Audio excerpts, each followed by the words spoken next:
Welcome to another build video. This is part 5 of the motorcycle powered Fiat build.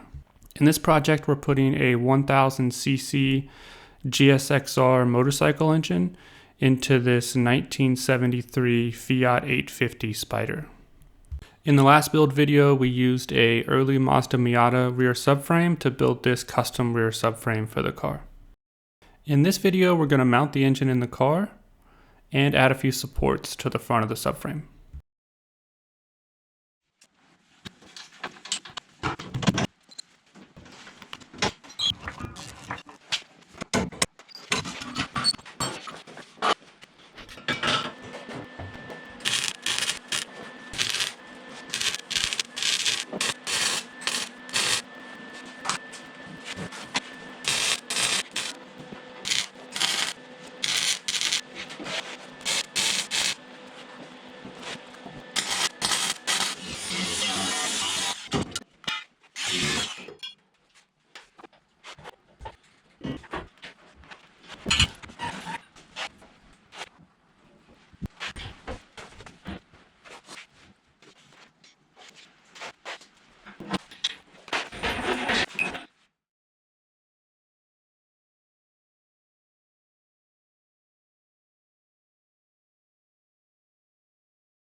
Okay, so this is a big milestone.